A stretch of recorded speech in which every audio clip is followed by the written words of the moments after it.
In our weekly seminar, Mamadou will talk about weekly sparse classes. Welcome. I'm very pleased Mamadou came here. Yeah, please. So thank you for giving me again an opportunity to give a talk. And so I will talk about this weekly in this weekly seminar. And it is a joint work with Fatemeh, who is a PhD, and I thank also Fatemeh for sharing with me her slides. Oh. That I modified, of course. That's why she's on the line. Yes, exactly. I was not able to change it, but well, I also adapted many of the definitions, and that's why also the file is heavy, something like 20 megabytes. So, of course, I will define the weekly and some the flip-flats, which probably know. So, I will always start probably with this general thing that, okay, when each of the community in graph theory wants to classify graphs, and each of us, either we are algorithmic or we are structural or we are axiomatic in a sense, then we always want to know which graphs are interesting, because graphs are considered to be difficult to characterize. And when you are doing algorithms, then probably you take your favorite problems and you say, okay, which condition I should satisfy such that my problem is tractable, no matter what you mean by tractable. FPT, polynomial time, XP time, and so on. And whenever you are structural, then you would like somehow to understand how you build the objects really. So how you build them can be, okay, I understand, I pick my favorite quasi-order, is it a well quasi-order or not, and I try to understand which graph I should exclude, or I can also try to know how to build them from simple ones, and no matter what you define, what is a simple graph. And some axiomatic ways were somehow made by Courcelle in many of his works, was somehow to say, okay, I pick my favorite logical language, and I try to understand now, can I describe my graph classes with this logical language? So what happens all these years is that, okay, all these many ways of doing graph theory or structural graph theory or algorithmic, so they join somehow in a way. Okay, so they merge in a way, and that's what more or less what I will try to explain with respect to this weekly sparse, and why it is always interesting to look at them in these different ways. Okay, so all of this, so whenever you take your favorite problem, your favorite graph class, so you define what people use to say, okay, tame graph classes. So tameness is just why your graph class is simple. And why your graph class is simple, then this will tell you more or less now, well, my problem will be easy, or my graph class can be constructed from simple graphs, or I can define my graph class in this logical language. That's more or less what tameness will describe. And then, of course, that means that there is not a single notion of tameness, and wherever you are, then you need to define your notion of tameness. And that's more or less now where all of this looks like. So, for instance, we are all about D-like, tree-like, path-like, whatever you fix, planar graph. If you are interested in crossing number, then probably being D-like, D will be, I'm close to be a planar graph. If you are interested in algorithmic questions or decidability, probably D would be, I would like to be like a tree because I know that tree is a monadic second order, or my favorite logic is decidable, and so on. And then now, sometimes if you are interested on the structural or on the axiomatic, then you would like to be interested in operations where your graph class is closed under. So minor closed, then you would like to be minor closed. That means that my graph class can be closed using the minor relation. But you can also define other operations like just I'm closed under transductions, and then you look at what does it mean being closed under transductions. That's and so on and so on. So for all of this, then somehow your tameness will try to explain this. Any tameness relations that you will define, notion you will define, it will look like one of these usually.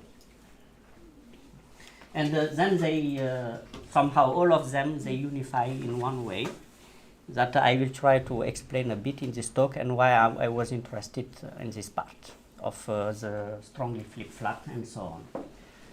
So that's what I already said, and then that's what I said, that when you do this, so what you are interested in usually, so for logical reason, I fix my favorite fragment, and then I say, okay, I define my favorite notion of tameness, and that's usually what you do. So what would be your favorite fragment? Would be first order logic, it can be monadic second order logic, and then what would be tameness for monadic second order logic? All the work done by Courcelle says, okay, probably the favorite tameness notion for monadic second order logic is I am transduced from a tree. When you look at the structural graph theorem, then you can take about whatever you want, and then you can take your favorite parameter, let's say a bounded expansion, let's say, and then you look at now your tameness notion and so on. And then again, you look at what does it mean that I have a polynomial chi number, as said by Tong over there, then whenever, or can I'm chi bounded and so on. And similarly for this, for the algorithmic reasons, with FO, for instance, with a work on what is called a sparse graph class. And in this talk, what we mean by tame graph class is just what is in the title, strongly flip-flat graph class. So this will be our notion of tameness here, and what we want somehow is to understand what are the strongly flip-flat graph classes. It okay? And then that's more or less what I will try to define, and where it comes from first, why are people who are interested in this strongly flip-flat, and then now why it is interesting to characterize them. So it mostly comes in the logical part of graph theory, what is called the extension preservation theorems, and some more or less extension preservation. So these are the definitions that I just recall in case we want to know what is an embedding. And in finite graph theory, what is embedding is just subgraph isomorphism. And in infinite graphs, then it's not the same. That's why people say define the homomorphism, injective homomorphism, and surjective homomorphism, because it's not the same as the subgraph isomorphism in the infinite case. So what is called the extension preservation theorem is known in logic as the Lostarsky theorem, which says exactly when you have a first order formula, when you can say that it is more or less subgraph isomorphism formula. You are checking something that is, you are checking a subgraph, induced subgraph, when you are talking about induced subgraph relations. So, and then they say that this is equivalent. You have an FO formula, then you can translate it. It has an equivalent subgraph isomorphism formula, what I will call it in this talk subgraph isomorphism formula, if and only if all the models are closed down the extensions, right? Okay, that means that if you take a model, then you take an isomorph, you send it somewhere else, then if it was satisfied before, then it will still satisfy it again. And then now people were looking at when this is always true. The point is that it doesn't hold when you have finite structures. Because finite structures, if you take a formula, then it's trivially true when you do isomorphism. If your formula was true before, then it will be again true. And then now, what does it mean that for finite structures, this theorem is true? This is not the only theorem, of course, and true in the infinite case, but not true in the finite case. But usually now, what you want now is, in the case of tameness, that what you like is which tameness notions your graph class should satisfy such that this theorem is true. And strongly flip-flat is an example where this is true. And that's more or less, so what you have, for instance, some facts is the following. If you take a formula on finite graphs, we are still now, if I look at finite graphs, then you say that it is equivalent to a subgraph isomorphism formula, then that means that your formula has finitely many minimal models in C, if and only if. So minimal models means I satisfy, but whenever I remove some things, then I don't no longer satisfy the formula. So if I'm equivalent to 1, so if you have finitely many minimal models, then you have just to do a big disjunction saying that I satisfy one of them. And if you have a subgraph isomorphism formula, then the formula is fixed, then the number of minimal models will be finite. And then now in the final case, so you know that you have this if you have finitely many minimal models. And that means that at least your tameness should satisfy something like that. Okay, now what you have, for instance, is that whenever you are quasi-ordered on the induced subgraphs, which means that the number of your graph class, the number of minimal models will be bounded, and then you satisfy this. So examples are cographs, the usual ones. Okay. So now, except this, where do you think that this might be true, the extension preservation theorem? What is this bounded lettericity? Ah, I gave it an example because 7 years ago I gave a talk on bounded lettericity. Bounded lettericity means you are transduced from words by a propositional formula. So this is, it's not the usual definition that is given, but it's more or less. So that means I have a word A1, A2, AN, and AI belongs to an alphabet, and then you equip it with a digraph on sigma times sigma, and then the vertices will be 1 to n, and then you have an edge ij, usually if I is smaller than j, and because this is directed, and ij belongs to d. So when you have such, then you say that the lettericity is certified by sigma and d. And whenever we say bounded lettericity, this means that sigma is finite, is a constant k, let's say. So you can check that this is bound. The linear rank width is bounded, and but rank depth is not bounded necessarily. So these are important. This is an important graph class in permutation theory, because for the growth rate of permutations, it is equivalent to another parameter that is the frontier for being a polynomial growth to exponential. Yes, it's quite funny, and it's a quite funny class. Simple but one. So what it's proved 2 years ago was that on bounded click-width graphs, the extension preservation doesn't hold, and even for click-width 4. Okay, so he gave an example of a graph class of bounded of click-width 4, where the number of minimal models is not bounded, and then it cannot be extension preservation. Is not classified. So I assumed that we are at Dimark, then everybody knows what is click width or rank width. I'm not using it. It's not. If somebody wants to know, I can quickly define it for bounded lettericity. Otherwise, then okay. So this is an example of a graph class where the problem doesn't extension problem doesn't satisfy, and then so now. He used this strongly flip-flat graph classes to say that if you are in a graph class that is strongly flip-flat and you satisfy some weird notion which allow you somehow to close your graph class, then you satisfy the extension preservation theorem. And what I have in blue that I will define in the next slides is a definition of a strongly flip-flat graph class.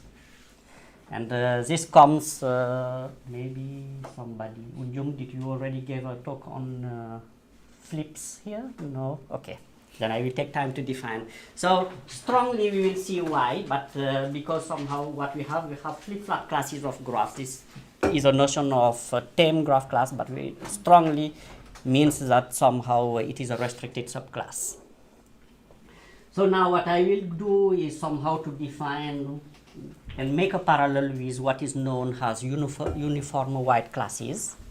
So make the parallel and then state my main problems and then explain what we did achieve and what are remaining as the questions. Okay, I don't read, then I will give the definition. So I will maybe try with uniform almost wide. I will not define uniformly quasi-wide. I just define the uniformly almost wide. So what does it mean almost wide? Means that the following. You have your graph class C. You say that it is uniformly wide if you have some integers that may depend only on the graph class. It can be a constant, 4, 5, but it will depend on the graph class. Now, you take a graph G in your graph class, and you give me R. Now, when you give me R, so it's not a uniform function, this function fr. It's just saying that for any R, I have a function, depending on R. And now, whenever you give me a set of some size, that is at least fr of m, you fix m, then uniformly almost wide will mean then if you, so you have your graph, you give me a set that is big enough, and big enough depending on only on R, on M. So what you want to do here is somehow you want to find a subset that are far away. So why people are interested in this, that's because when you have a subset that are far away, then probably you can do model checking of FO, if you are lucky.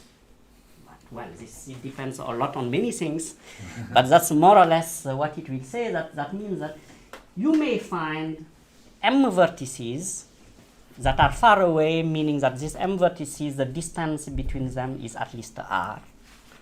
And how can you find them? By only removing s vertices. You can remove s vertices, and after removing this s, at most s vertices in the graph, it can be in A, this vertex can be in A, this vertex can be out of A, but after removing them, then you disconnect. Disconnecting means the distance between them is at least R. Okay?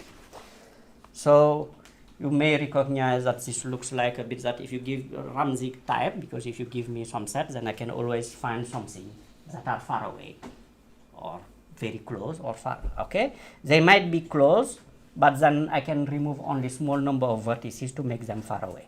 That's what you have. Do you want to choose these m vertices inside A? Yes, they will be chosen inside A. Sorry. Yes. Okay. Yeah. Thank you. Yes. B should be inside A. B is in A, and you have m of them, and they are far away in A. Far away meaning their distances is at most R. And usually when you say that uniformly quasi-wide means the set S should be depending on R. That's the set to remove, the set of vertices, the integer S should be depend on R. And uniformly almost wide means that S is a universal constant depending only on C. So this one are important graph class in sparsity, and because somehow you probably have heard about nowhere dense, and uniformly quasi-wide is another characterization of what is known as nowhere dense graph classes. And nowhere dense graph classes are well-known notion of tameness in the sense that they have many nice properties. And I don't want to say more about that. So can you, okay, I was a bit confused with the quasi-wide and almost wide. So quasi-wide means instead of first saying there exists an S, I would say for any R, there exists an S depending on R and a function depending on R, such that for any A of big size, I can find such a set. So almost wide implies quasi-wide, but No, quasi-wide yes, almost wide implies quasi-wide. Yes, yes, almost wide implies quasi-wide. Because almost wide is just, it's a universal constant. It's the same, it can be 5. For all R, it will be 5. And this RS doesn't depend on the graph G, right? No, no, it depends only on the class of graphs C. Yes. And even for quasi-wide, it will not depend on the graph. It will depend on the C and on R. So I have examples, planar graphs, for instance. If you know, so planar graphs. Then I will give them to you. So now we make a parallel with strongly flip-flat. The definition will be somehow mirror the definition of almost wide. So almost wide characterizes nowhere dense. That means that quasi-wide characterizes nowhere dense. That means that every uniformly almost wide is a sparse. In the what we defined as sparsity in Neuchâtel and Osana de Mendes book. So strongly flip-flat somehow will mirror it, but in the dense case, okay? And in the dense case, well, you will have to do some kind of local complementation to be close to, and what is known as flips. So now, a class of graph C will be called strongly flip-flat if, again, you have a uniform number, S, and then now, again, for any R, you will have still a function that will depend still on R. Now for any graph G that you give me and for any set of large size, now instead of finding S vertices, you will find S pairs of vertices, and then you want to flip the edges in between them. Right? So, and that's what I will define what a flip is after. So for any set of vertices A that is large enough, you can find S pairs of vertices, and then you can flip the edges between these pairs of vertices. And after that, then the distance will increase, and they will be far away in what you want as distance. And what would be a flip? This is my way of defining flip. It's not the usual way, but it's okay.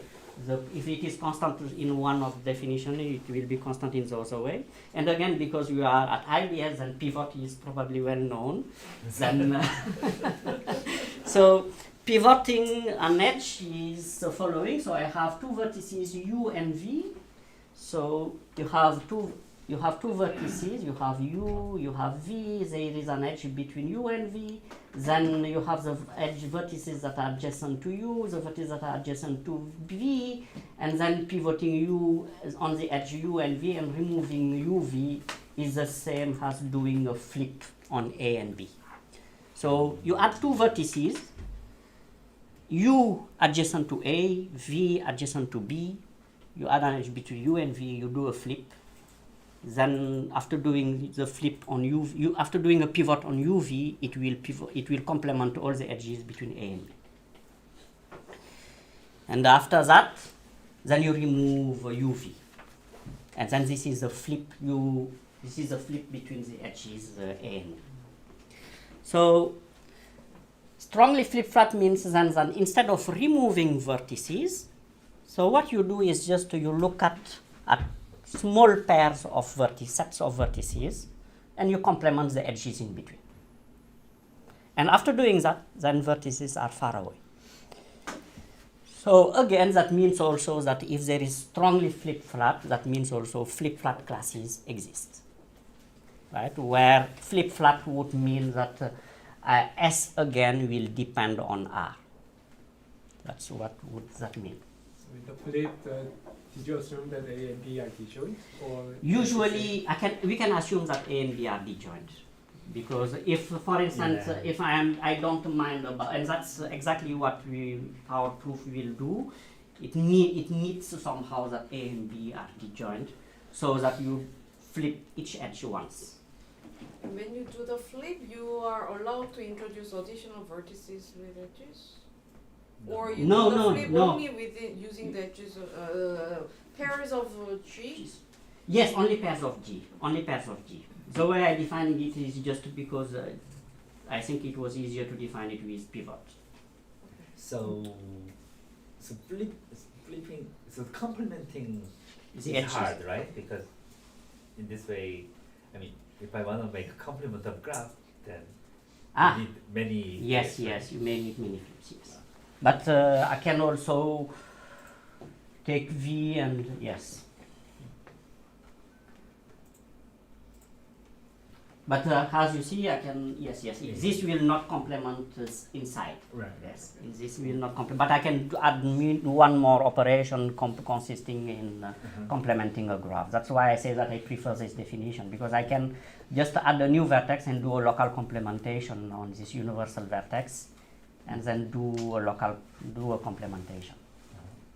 If you say flip of sizes, do you mean as many flips? Or do Yes, you yes, mean- yes, as many flips. But the sets may be as large as you want? Yes, Okay. yes, they can be as large. Okay. Yes, of course. Yes, the sizes are not bounded. Yes, okay. So when you say flip, you do it between pairs of vertices. Yes. Pairs of vertices. Exactly. Okay, and you just introduce this pivot as a way of explaining. Yes, Okay. exactly. But essentially, you can restrict to disjoint pairs, right? Yes, Because, exactly. That's, otherwise, three yes. pivot operations. Yes, exactly. That's Three operations will be done. exactly. That's why I prefer just define it in this way and say, okay, if I want to do complement on a set, then I introduce a new vertex, do the local complementation, and then go back. And this is just artificial, of course. Introducing a vertex is just artificial. I don't need it. So that's what a flip does. And now when the subset of size, when the number of flips depends on in R, then we call this flip-flat. Okay, and as you already noticed, I can always modify in such a way that the number of flips and each edge is modified once somehow, either removed or added once. That means that I can always consider that the flips are disjoint. When I say disjoint, is the edges they look are the edges they will look are disjoint. I can of course have a flip. I can always have the flips can be like that, A, B, and C. Then I have a flip between A and B. I can have a flip between A and C, and then I can have also a flip between B and C. Disjoint meaning just that this pair is used once. That's what That's you. at the expense of increasing S, right? Like Yes. to Exactly. to To you exponential. exponential. Yes. Unfortunately. Good. So from this point, I can consider that the number of every pair of vertices is considered once when I'm doing the flips. Okay. Now, what was yes? So for those who already know, as I said before, strongly flip-flat exists, then probably flip-flat also exists, and then flip-flat classes are exactly what are called as stable graph classes in this area of sparsity. And for instance, when I was saying about you have logical transformations, so I am not going to define transductions, but this corresponds to say that okay, your graph somehow, right, correspond to something that is closed under these operations of transductions, and they satisfy some more properties. And for instance, what is open and what I used to call the sparsification conjecture is that it is conjecture that stable graph classes correspond to transduction of non-dense graph classes, just to put the problem on its context. So we have this conjecture saying that, okay, if you are flip-flat, meaning that you are stable, equivalently, I mean, then the conjecture says I should come from a uniformly quasi-wide. I should come from something that is simple. That's more or less what it means. So I guess that you probably have noticed that if I am uniformly almost wide, then I am strongly flip-flat. Because if you are uniformly, if you remove a vertex, then removing a vertex corresponds just to flip its vertex with respect to its neighborhood. So every uniformly almost wide is necessarily strongly flip-flat. And bounded rank depths are clearly also strongly flip-flat, because the number of flips you will do will depend only on the colors. And since the depth is bounded, then you just remove colors you are interested in along the tree of bounded height. Of course, one can prove a better bound, but this is a simple thing that, and then this can give you that, for instance, for click widths, probably you need more somehow. And then they are not. And generally, if you are uniformly almost wide, and you do this operation that closes that I said before, that the flip-flat classes, the transductions, then you are still you are flip-flat. And in general, it's even more. If I'm strongly flip-flat and I do a transduction, then I am strongly flip-flat. So I defined quickly what does it mean a transduction. So because I did not yet define logic, and since some people already know about here logic, then I quickly defined that is a set of formulas that is closed on the Boolean combination, and you have the atomic formula saying that two vertices are equal. You have a relation or an edge between them. You are allowed to quantify on vertices, and you are allowed also to say I have the color X, C. Okay, so if you do that, then you close all the sentences or all you can write. Then this is called FO formulas. Okay, this is a set of terms, so you can compute in this way. And now, what does it mean a transduction? A transduction means just I have a relation that takes relational structures and compute new relational structures. That's what is, and this relation is described by formulas, by first order formulas. Okay, now it is well defined, and usually it is defined in the following way. You are allowed to copy the universe k times, k being fixed. You are allowed to color after copying. So you give new colors in a non-deterministic way. And after doing that, then the new relations in your new relational structure are described by first order formula. So for instance, you take copy 1, you take copy 2, and you say X or X, the first copy of X, the second copy of X, the first copy of Y, the second copy of Y are at distance at most, say, 4.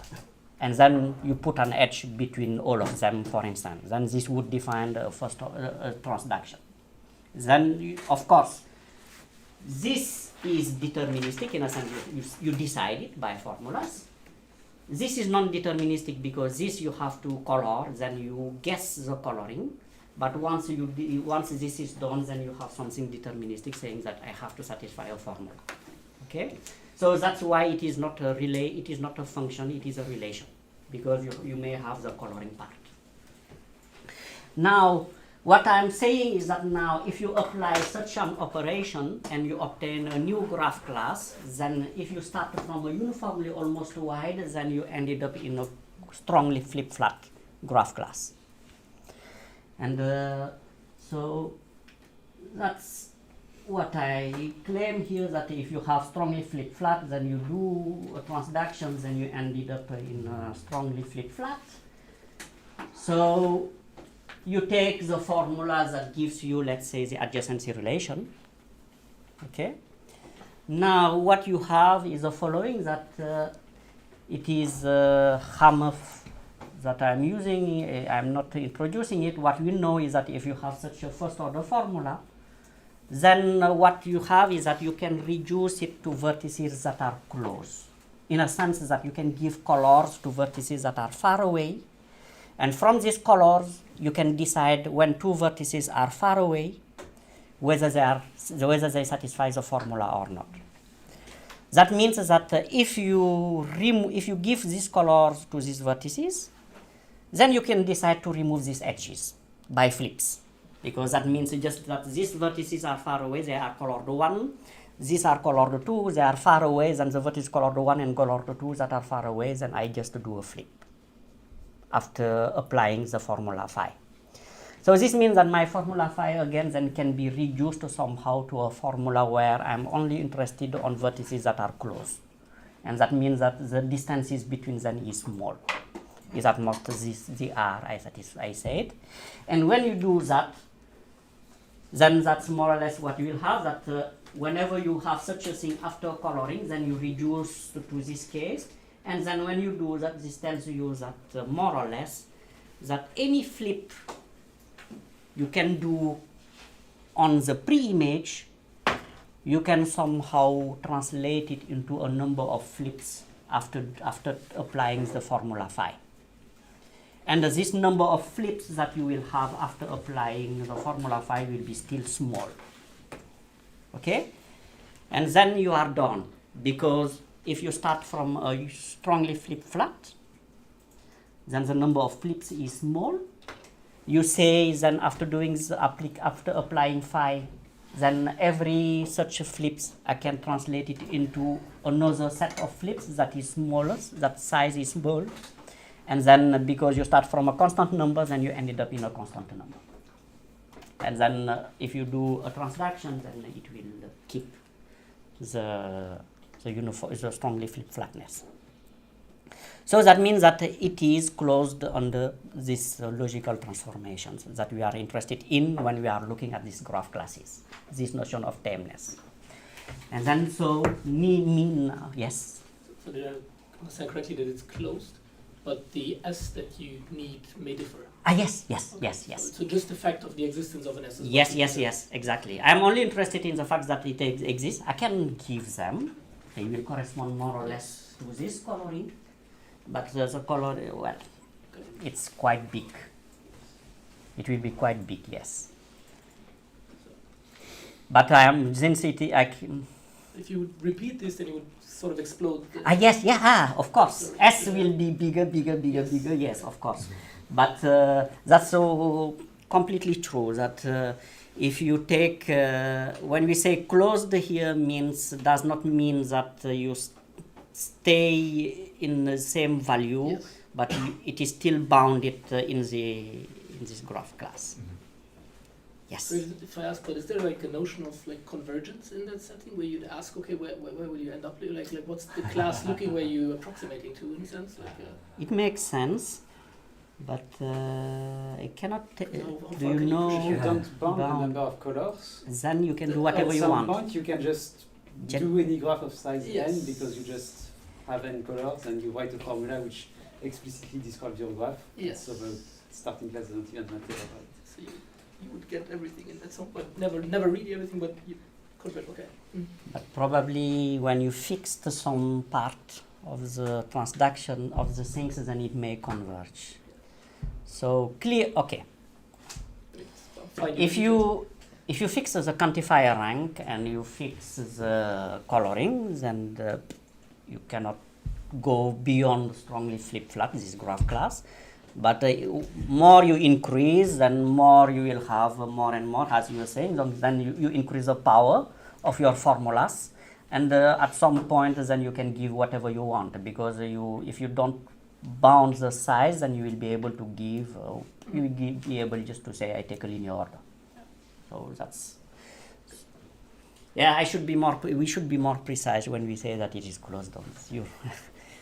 It's for fixed quantifier rank.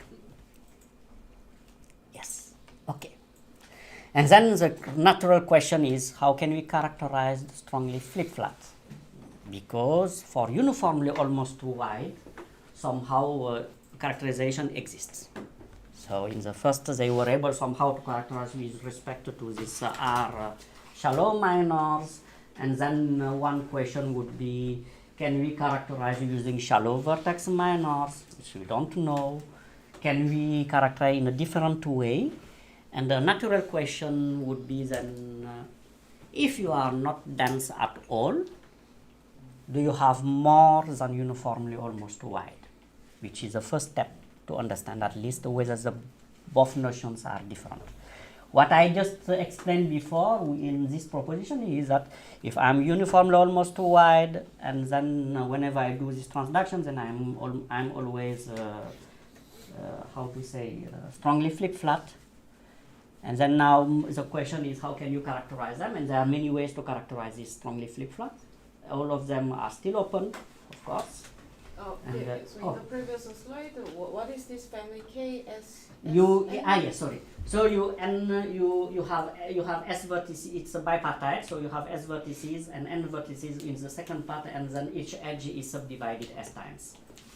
Yes, and then you can see that it's no longer being strongly flip-flat because you need somehow to kill all the paths, and then you need many flicks to kill all the paths. That's why it is not strongly flip-flat. So, and then that's why we were interested in this question to understand how to characterize them. And then somehow what we did was to try maybe to mirror a bit what is known. And what is known usually is that if you take something that is sparse and satisfy some dense or tameness relation, many times all of these notions then they coincide. Okay, so best examples are path widths, click widths, and so on. It is well known that if you have bounded linear click widths and you are not dense at all, meaning here not dense at all, meaning that you exclude the bi-click. If you exclude a bi-click and you are not dense, that means that you locally you may be a bit dense, but generally you're not dense at all. And then more or less that means you have bounded tree widths, and then people they go further, going that up to many things that are going beyond tree widths and the click widths, D-like, tree-like parameters. And then what we were asking ourselves was that whether if you take something strongly flip-flat, whether they correspond somehow exactly to uniform all Nauer dens, the Nauer dens that are almost uniform. And that's what one. So the natural question is like this. I think exactly this. Under the conjecture that stable are the transductions of Nauer dens, can we prove that the strongly flip-flat has exactly the transduction of uniformly almost wide? So I think I spent more than 40 minutes to come up to the questions that I'm interested in. That is the goal. And of course, it's still a conjecture. So that's unfortunately, and it's as hard, I guess, as original conjecture here, because we lack tools somehow even accepting this, because this is already unknown, and even accepting this, we don't really know how to go from this to this conjecture. So instead of that, what we proved is if you are strongly flip-flat and excluding a KTTT, then you are uniformly almost wide, which gives a weak version of this. And has a conjecture and has a corollary. What we will get is that this conjecture is true if you replace Nauer dens and you look at only the bounded expansion graph classes, the transduction of bounded expansion graph classes. So if I take Nauer dens bounded expansion, then I can replace uniformly almost wide intersecting bounded expansion. Then this question will be true. And that's what we have. So if a graph class is weakly sparse and strongly flip-flat, then it is almost wide. The other direction is already explained before. So, and the corollary of this is that whenever you have a graph class that has low rank depth coloring, then it is strongly flip-flat, then it comes from a uniformly almost wide bounded expansion graph class. So low Schrupp depth coloring means that for any P, you have a number of finite colors such that if you color the vertices and you take P colors, then the rank depth is small, like for the tree depths. And it is known that this corresponds to structurally bounded expansion, to graphs that you can produce from bounded expansion by effort transductions, which still I do not yet define, but I mean, it is it. So what I am going now to give you is a direction that if you are KTT free and strongly flip-flat, then you are uniformly almost wide. And this is my first time using Ramsey. Really? Yes. And because it's not that hard and it was easy to see it. So this direction we already seen. You have already seen it. Then the other direction is if I'm weakly sparse strongly flip-flap, then it is uniformly almost wide.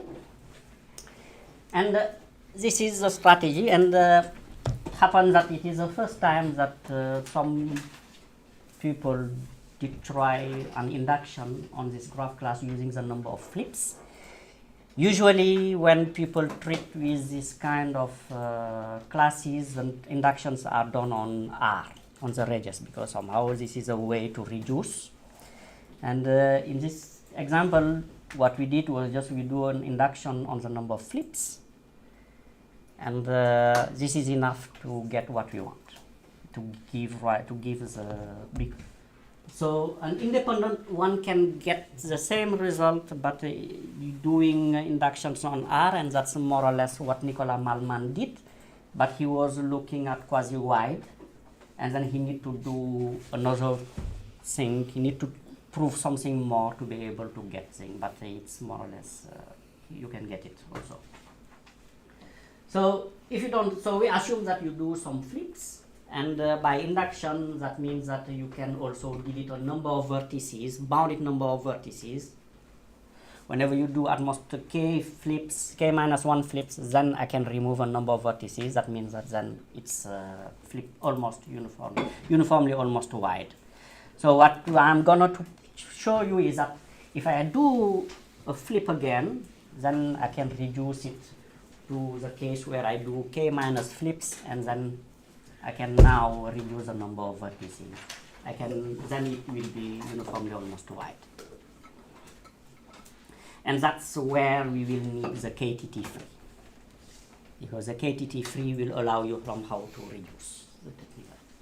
And of course, and that's where Ramsey is also used to be able to define it. So assume now you have k flips are needed, otherwise then you are done, right? So since otherwise then you are done. So now so you take the size of the set that you are requiring to be Ramsey, the size of the set you required on your strongly flip-flat before. Okay, so NR and then Ramsey of M and T, and T0 is the size of the biclic I am excluding. Okay, so you exclude the biclic of T0, the both sides have T0, and then you define the size of the function as being just the initial functions of your class.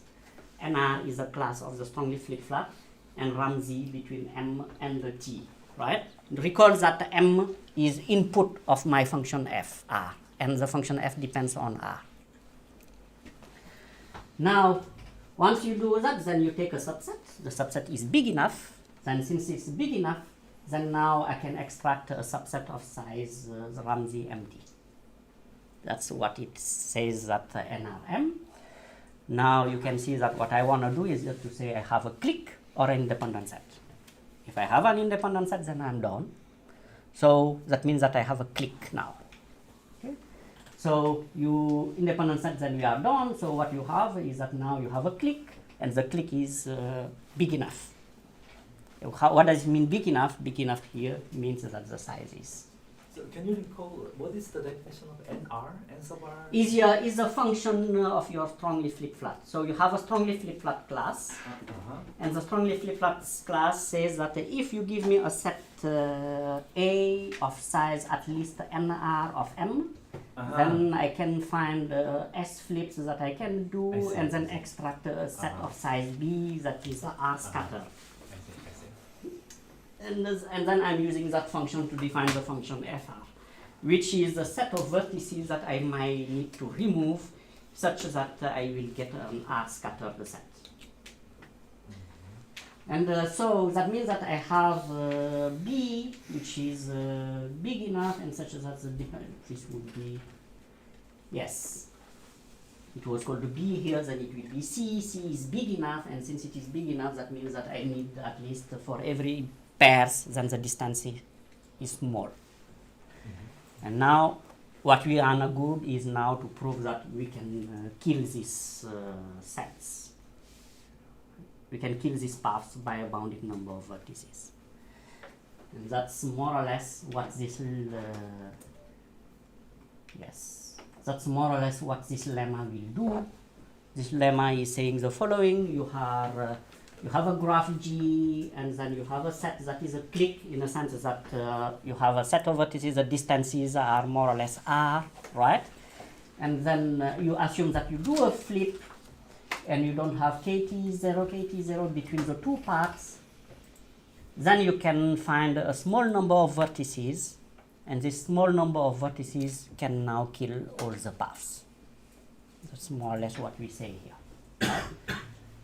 That's what you feel. So you can find a small number of vertices, and this small number of vertices will kill everything. So you can imagine that what more or less we prove is that one of these parts, P1 or P2, is a small. That's what we will prove. So this technical lemma, if you apply it, then now you can conclude, because what we have before was you apply, then you have a set of vertices that you remove. Now once you remove the set of vertices, then you need only k minus 1 flips.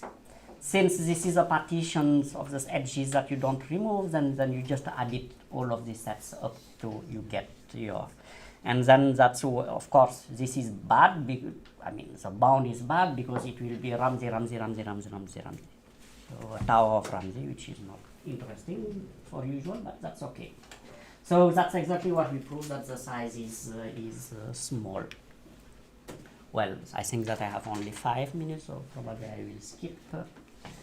So somehow what you can use here is that, okay, you can find short paths, where short means just the first time I hit one of them.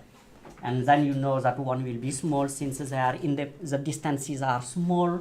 Then you can check that because you exclude the bi-click, then you cannot have intersections, and since the flip is needed, then they should exactly use the edges of the bipartitions, and then now one of them should be small, more or less. So once you do that, then you apply the case flip. When you apply the case flip, then one edge is used once, then you can remove, then as we said, then this means that I can remove a set of vertices, and then I no longer need the flips. Since you no longer need the flips, this is by induction again, you can apply the induction and get a small set.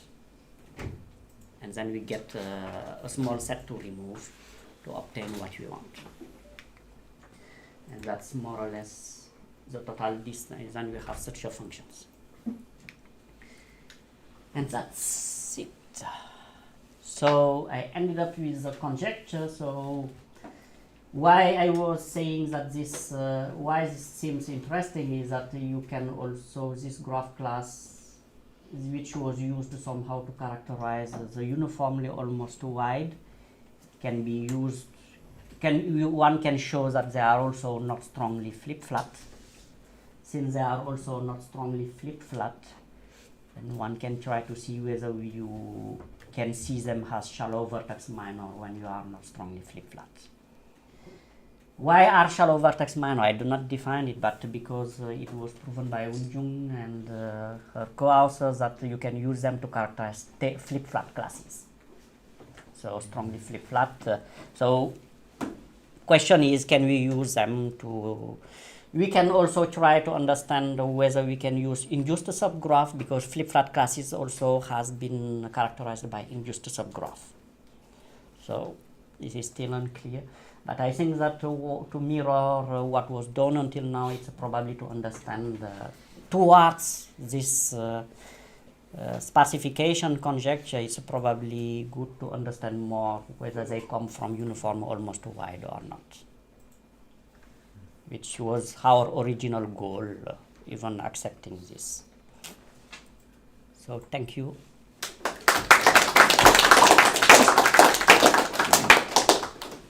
Thank you. Any questions? Yeah, Darius? So I have a question about big proof. So as what did you exclude KT0 T0, because you ended up with a clique by Ramsey, right? So Yes, yes. So since you were not done there, what is the exact way to, like, as what do you exclude KT0 T0? We exclude KT0 because Like as a because shell, like what's the, as what do you exclude? because it's a clique, then induced subgraph is here. Subgraph is enough. Subgraph is enough because somehow I don't need these edges. I'm just looking at this flip, killing these edges. Yes. That's the only thing I'm interested in. Okay. So in the shallow minor characterization of the uniform almost wide class. Yes, the names are Yeah. always. So do you, so like is it enough to so is it you exclude all family? Yes, So for okay, so it's an infinite. that means yes. That means there is one S such that and the N. Yes, you have to exclude the. Right, and N, so for every pair of S and N, or like N can be a function of S?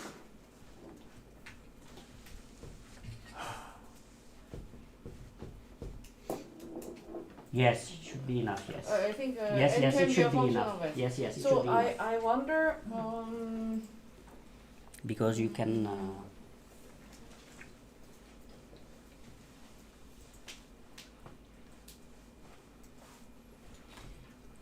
so does it define the strongly, the uniformly almost wide wide. class? Is it a strict subclass of bounded expansion, or like they are No, orthogonal? no. You have more. You have more. You Is have it is it it's- superclass? Yes, you have a bit. No, it's Yeah. not a superclass because Yeah. not all bounded expansion are uniformly almost wide. Yeah. But there are some. I forget the examples, but there is one.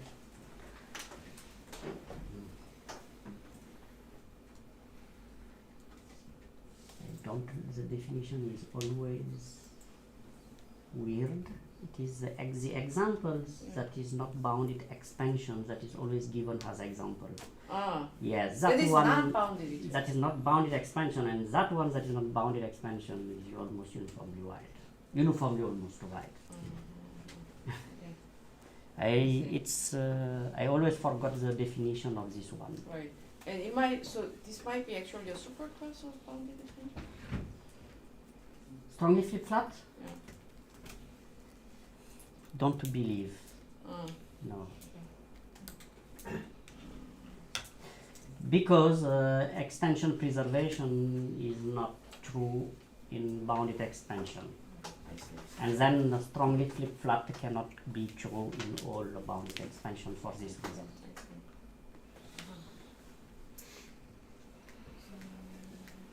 Yes. I'm wondering if there could be a more general statement for the end of the proof, let's say. So the proof, in a sense, is about I give you a bounded flip, and you want to convert it into bounded removing number of unbounded number of vertices, while preserving the fact that some distances are large. Yes. And then there's the definition of strongly flip-flat, which tells you precisely what are the quantifiers, which distances you care about, and so on. But I would like to not care about this part. So I'm wondering if a statement like this could be true. If I give you any S flip, Yes. and you can convert it into removing f of the S vertices, such that if you had vertices at distance 10 times r in the S flip, then they will be at distance at least r after removing these vertices. Ah, I think if you had a lemma like this this, might, you would, yes, this would you would simplify. automatically get both these, and also Exactly. the same thing for just flip-flat. Yes.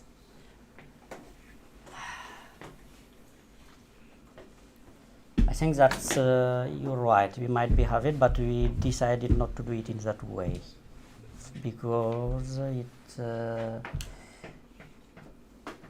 we were told after that that's more or less what Nicolas was trying to do.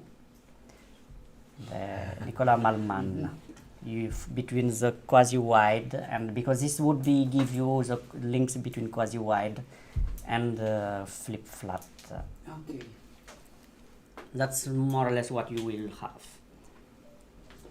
And this is an artifact of our proof that this, yes, that it will go also give you this link between the quasi-wide and the flip-flat. Okay. But not enough to get the sparsification, unfortunately, because this will blow up somehow. Mm.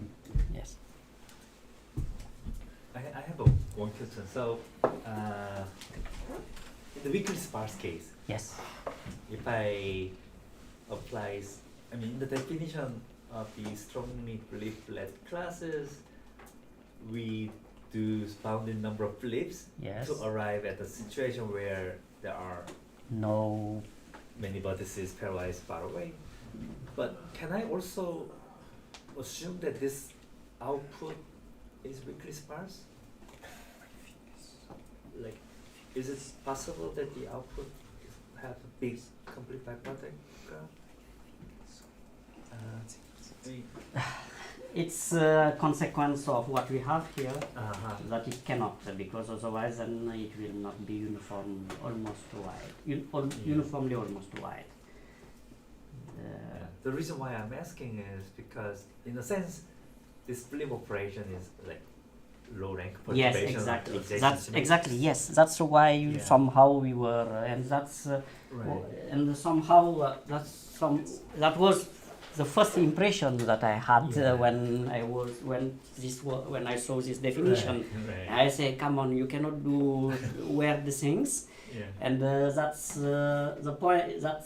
That's where we come up with this idea that you need somehow one of them to be small, and then it cannot be big. Mhm. The only point is that how to prove this.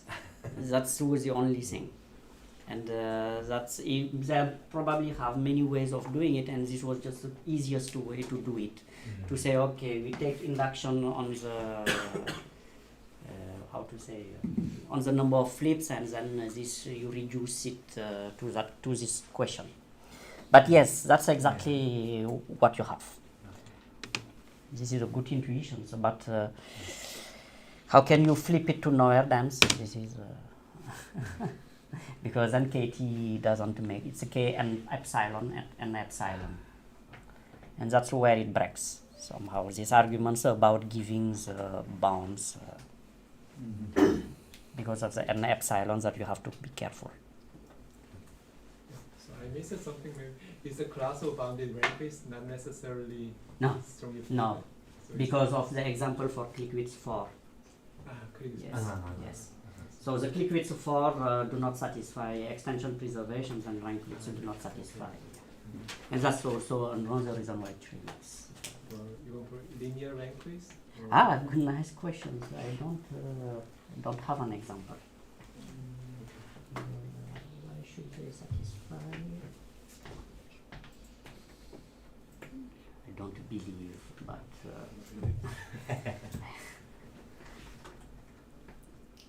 Hash graphs? Yeah, half graph. yes, It sounds good. like an Thank issue. you. Yeah, Yes, we yes, cannot, half graphs. Yes, yeah. good. Oh Good yeah, point. of course, you need to be stable. Yes, they are not stable at all. So half graphs are not stable at all. So they cannot be strongly flip flat. Right, Good point. Yes. Okay. Any other questions? So this is just out of my curiosity. So what's on the next page of this slide? Because it's What? Next page. next Ah, posterior. Ah. Thanks to you. Okay. All right, let's thank the speaker.